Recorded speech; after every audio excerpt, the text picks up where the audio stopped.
Okay, Patrick, tell us a bit more about this Trinity thing. Yeah, Patrick, tell us. But remember that we're simple people without your fancy education and books and learning, and we're hearing about all of this for the first time. So try to keep it simple, okay, Patrick? Yeah, real simple, Patrick. Don't get what you're saying here, Patrick. Not picking up what you're laying down here, Patrick. Could you use an analogy, Patrick? That's modalism, Patrick. Come on, Patrick. Yeah, get it together, Patrick. Oh, Patrick. Come on, Patrick. That's Arianism, Patrick. Arianism? Yes, Arianism, Patrick. That's a bad analogy, Patrick. You're the worst, Patrick. I'm gonna stop you right there, Patrick. Yeah, hold your horses, Patrick. You're about to confess partialism. I've never heard of Voltron. Of course you haven't. It's not going to exist for another 1,500 years now, Patrick. Yeah, get with the program, Patrick. I mean, really, Patrick. I'm going to stab you in the face, Patrick. Okay, that was probably a bit much. Well, why didn't you just say that, Patrick? Yeah, quit beating around the bush, Patrick. Well, we come from a long line of snake farmers, Patrick, but truth be told, business has been real bad lately. Oh. Okay, Patrick, tell us a bit more about this Mormonism thing. Yeah, Patrick, tell us. I'm not talking to you, Patrick. I'm talking to the Patrick standing next to you. Ah, quit your stalling, Patrick. Yeah, cut the jibba-jabba and save our souls already, Patrick. Let me get this straight. Yeah, let's iron this one right out, Patrick.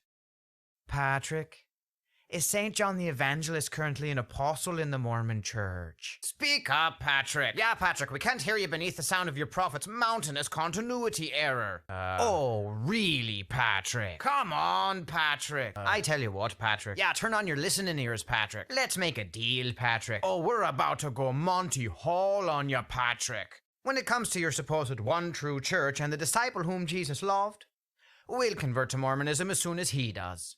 Yes, Patrick, we know. The Dark Knight Rises was a very compelling piece of cinematic storytelling. But let's get back to St. John the Evangelist. Okay, PPP, Patrick, tell us a bit more about this Easter hymn you wrote. Yeah, Patrick, tell us. Could you hum a few bars of this legendary composition for us, Patrick? Yeah, Patrick, give us the iTunes sample. That's Clementine, Patrick. What? Oh, my darling, oh, my darling, oh, my darling Clementine. You just ripped off the tune to America's most famous satirical folk song and employed it as an ode to our Lord's resurrection. Come on, Patrick. Look, Patrick, the point is your 1849 Gold Rush-inspired melody is, in fact, terrible.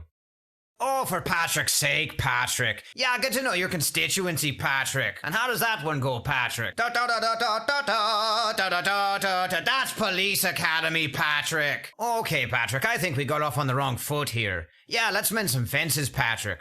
First of all, let us say that your writings on church and ministry have been an invaluable asset to the Lutheran Church Missouri Synod. Fantastic work there, Patrick. Brilliant stuff, that, Patrick. However, your face does look like the Grim Reaper had a baby with Humpty Dumpty. You abducted it like the Philistines absconding with the Ark of the Covenant. Purloined it like Ahab and Jezebel pilfering Naboth's vineyard. Swiped it like David stealing Uriah's wife. Poached it like Coldplay plagiarizing the pancreas out of Joe Satriani.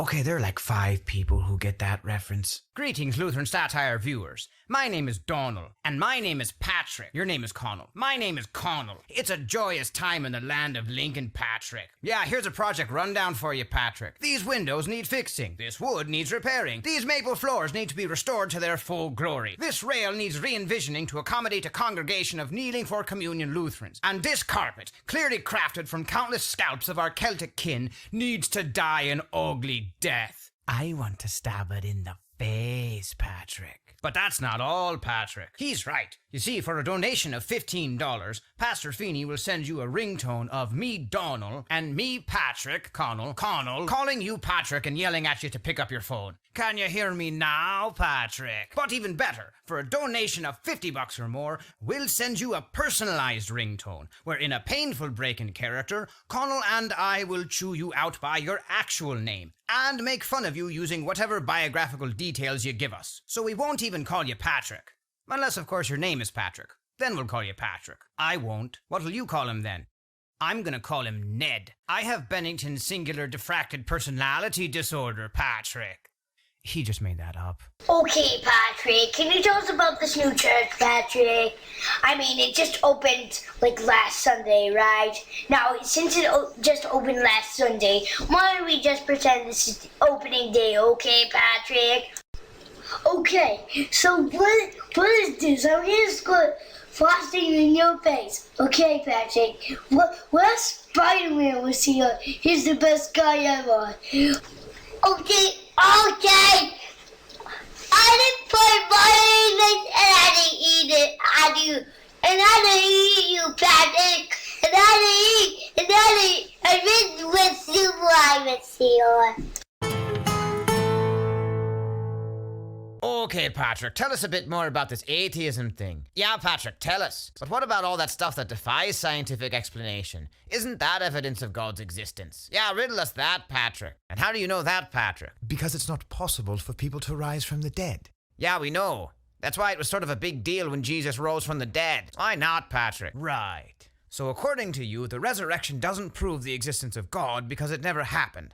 And we know it never happened because we know that people can't rise from the dead. And we know that people can't rise from the dead because no one ever has risen from the dead, if you don't count all the people who have risen from the dead.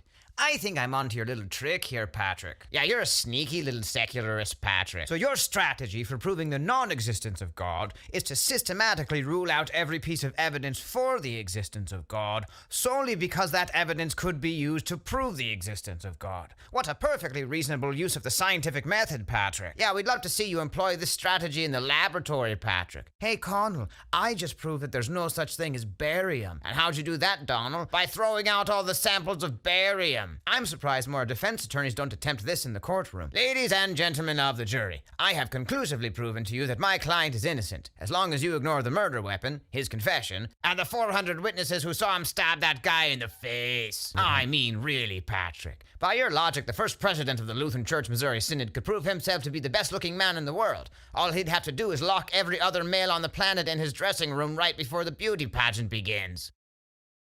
So I may not be a scientist, Patrick. I may not possess your superior intellect and education. I may even be a superstitious Neanderthal who thinks that thunder is what happens when God yells at leprechauns. I'm sorry, Patrick. I'm going to need a second to recover from that. Yeah, Patrick, stop in the name of logic before you break my brain. Okay, Patrick, tell us a bit more about your super comforting gospel message again. Yeah, Patrick, soothe our spirits with that latter-day balm of Gilead one more time. Ein minuta, por favor, Patrick. Yeah, Patrick, temporarily halt your evangelistic forward progress whilst we process the pontifications of your prophet. Patrick, what you've just said is less comforting than a pair of Brillo pad underpants. Yeah, Patrick, your gospel is less soothing than a jalapeno sriracha bubble bath. No, Patrick, I'm pretty sure you just showed us from the Book of Mormon that you're both gonna burn in hell forever. Well then, Patrick, grant us a mere 40.305 seconds, and we'll show you how, according to your own theology, you can both expect to be bathing in sulfur for all eternity. Patrick, what's a better way to love God with all your heart? Spending 2 hours watching a movie or spending 2 hours praying? 2 hours praying, obviously. Agreed. And other Patrick, what's a better way to love your neighbor as yourself? Spending 2 hours watching a movie or spending 2 hours volunteering at a homeless shelter? Definitely the homeless shelter. Agreed again. Now, Patrick's, have you ever been to a movie? Sure. Yeah. And when you went to that movie, you were perfectly capable of praying or feeding the homeless instead, but you actively chose not to do these holier things, correct? Well, yeah, Well then, whereas your prophet Nephi says that God only gives his grace to those who have done all they can do to keep the law, and whereas your 2005 ticket stub for the adventures of Shark Boy and Lava Girl proves that you haven't done all you can do, therefore be it resolved that you both stand condemned, according to your own theology. I mean, you could just believe this, since it's the clear teaching of Romans 3 and 4 and 5, Ephesians 2, Titus 3, all of Galatians, and pretty much every other page of the Bible, Patrick. So instead of letting an honest reading of your false prophet's teachings convince you that you're going to hell, you could just believe the true gospel given to us by the apostles and prophets themselves and no longer be filled with crippling fear. Okay, Patrick, tell us more about this religion of yours here. Yeah, Patrick, tell us what it means to be one of Jemima's waterbeds. No. Right.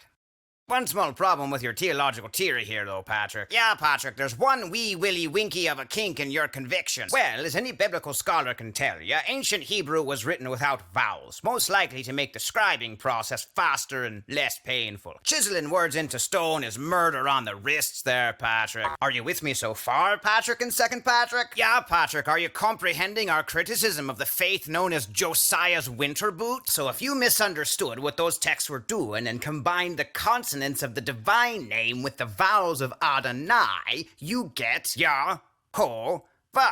Or Jehovah, as a fella might say if he's from England or Ireland or Canada. How about that, Patrick? Now wait a second here, Patrick. Yeah, Patrick, stall your hollering for a hot minute while we dissect your deplorable doctrinal declaration. And because of this, we don't know for sure how to pronounce the divine name anymore, do we, Patrick? So instead of calling him one of the other things that he gave us to call him, like God or Lord or Father, you've decided that the only acceptable name for God is the only word in the universe that came into existence from people refusing to say the name of God. Yeah, I don't... That's more ironic than rain on your wedding day, Patrick.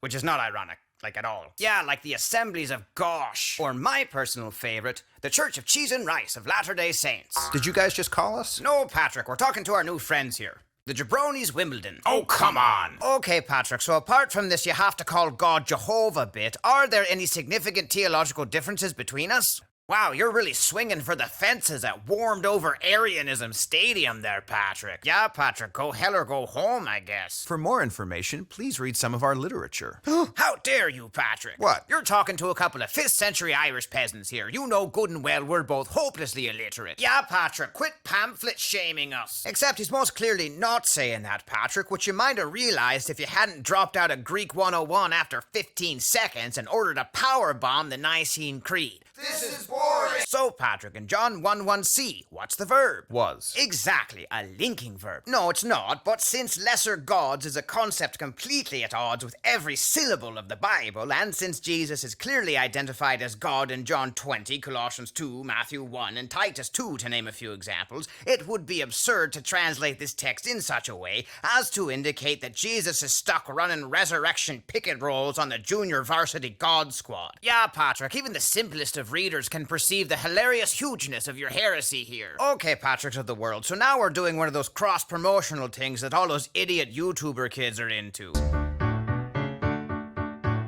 Come on now, Patrick, come sing of the one who has saved you as you clean our mold-ridden socks. Come on now, holy boy, call on God's son as we beat you with sticks and or rocks. Come on now, Patrick, come back to the land of we pagans who gave you your chains and your strife. Give us love and forgiveness, extend us your hand with the word of the author of life.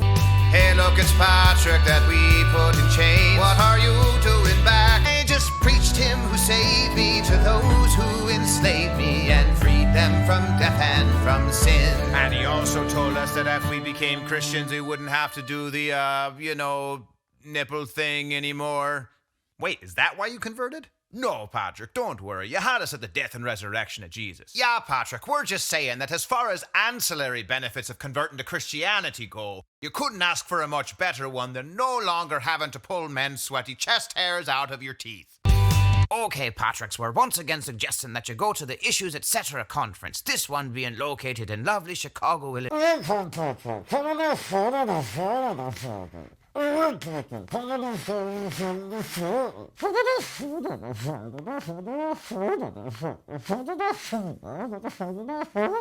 Glad to be here, Patrick. Yeah, Patrick, very glad. Nowhere else we'd rather be, Patrick. I'd rather be getting a double nephrectomy, Patrick. Okay, so on that note, one thing fans have wanted to know is, why do you call everybody Patrick? We don't, Patrick. Yeah, Patrick, what an absurd thing to say. Well, but my name is Hans. Yes? And you just called me Patrick. No, we called you Patrick. That's different. How is that different? Okay, so this guy? St. Patrick? Yeah, that's Patrick. And this one? Cher? Right, she's Patrick. And you see these guys? C. Thomas Howell and George H.W. Bush? Right, P. Patrick Patrick and Patrick P.P. Patrick. And how about this one? Oh no.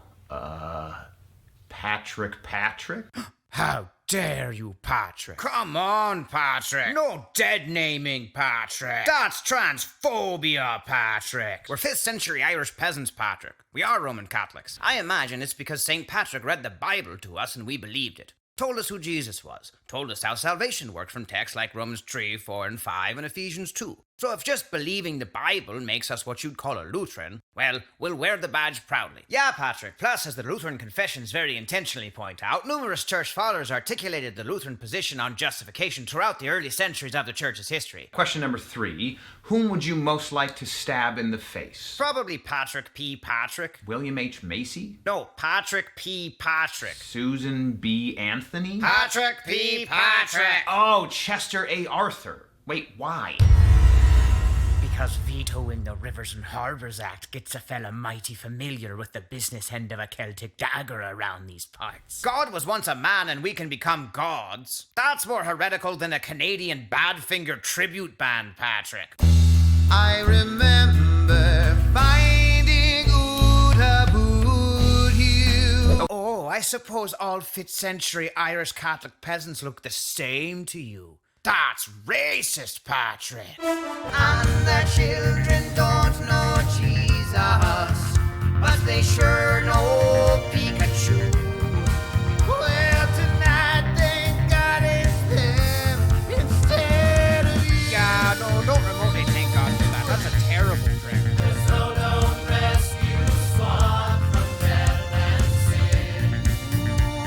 Ooh, come on, Patrick. Okay, Patrick, tell us a bit more about this trainee detained. I'd pass it. Tell us. That remember that we're simple people without your fancy education and books and learn, and we're hearing about all of this for the first time. So try to keep it simple. All K past traffic. Diarrhea is simple, Patrick. Don't get what you're saying here, Patrick. Not picking up, littering down here, passionate. Could you use an analogy, Patrick? That's more delays than passionate. What? Come on, tax rag. Agging together, passionate. Oh, passionate. Come on, Pat Rare. That's Aryan, isn't it? Actually is. Aryan is an? Yes, Aryanism, Patrick. That's a bad analogy, taxpayer. That were response, Rick. I'm gonna stop you right there, Patrick. You have all your horses, Patrick? You're about to confess partialism. And never heard of ball trial. Of course, set a stoping just for another 1,500 years now, Patrick. Jack it with the program, Patrick. I mean recapturing. Understand, base, Patrick. Orchid House, probably a bit much. Well, why didn't you just say that, perhaps? That could be there on the bush, Patrick. Outlets on for months, and Jane Greenphone has get right to say drunken father to Miss Eclaira to celebrate our conversion. And yet everything we've just said makes way more sense than Scientology.